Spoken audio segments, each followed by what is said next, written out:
Hey friends! So this week we're going to be working on adding some color to those beautiful landscapes we drew last week. And if you remember, you want to double check before you start painting that you drew a couple of things to show scale. So it doesn't matter what's in your landscape, but whatever it is, it needs to be big at the bottom, medium in the middle, tiny at the top. So whatever it is, like in this landscape, I did waves. My waves are big at the bottom, medium in the middle, tiny at the top. Trees, big at the bottom, medium in the middle, tiny at the top. Whatever it is, it gets smaller as it goes towards the horizon line. Now the horizon line is going to be nice because it's going to show you what where you need to end your land and start your sky.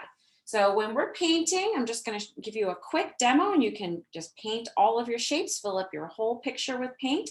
You need to have something underneath. I have plastic to go underneath, but you could have newspaper or whatever else to protect your table. It's good to have like a tissue or a paper towel nearby. You can use any kind of paint. I have watercolor, but if you have regular paint, you want to get a plate so that you can add water to your paint and make it kind of wet. Or if you don't have paint, you could use markers, and I'll show you how to use washable markers to do marker painting in just a moment. So you have a little cup and your little brush with water. And what you're going to do is I like to start by just adding a tiny little dab of water to each of my little watercolors here. And I really should rinse my brush every time. That gets them started loosening them up.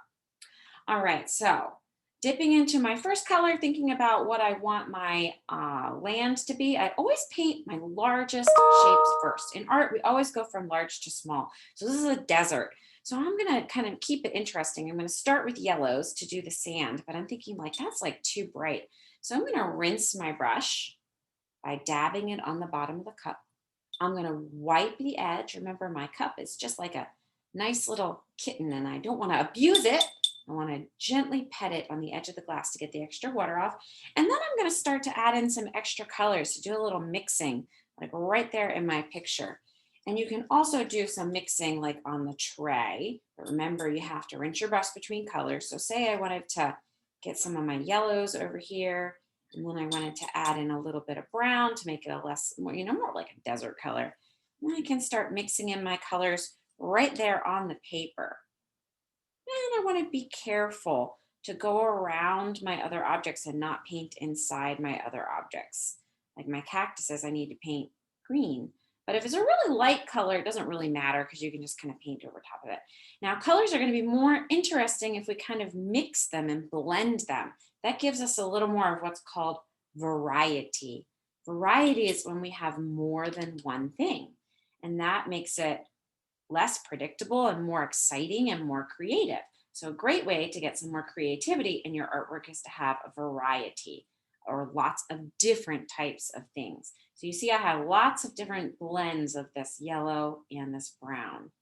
And it's looking pretty good in my desert. I want to fill up all of my land.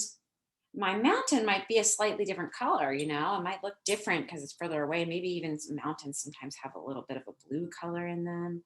So, I'm going to mix up different colors for my mountains, and I'm going to paint right all the way up to the top of the sky there. And I'm going to go all the way across and paint that whole thing, but you don't need to watch all of that.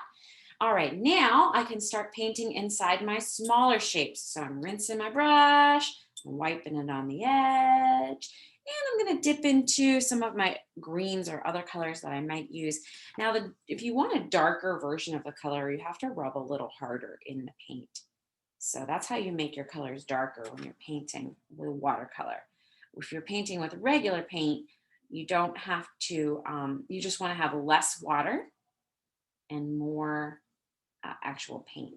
So when I'm painting a big area, I hold the brush on its side and paint like this. But when I'm painting something tiny, I want to make sure I'm using just the tip of my brush. So you can see I'm just using the very little tip of my brush to get some fine detail in there. Try to stay inside my lines. Alrighty, now marker painting is really, really fun. You can definitely do some painting with your markers. And what you do is you outline the inside of the shape like this. I'm kind of like just coloring inside the shape. And then you take just water on your brush and you paint over the inside of the shape.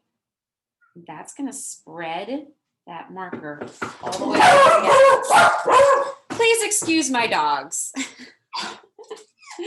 All right.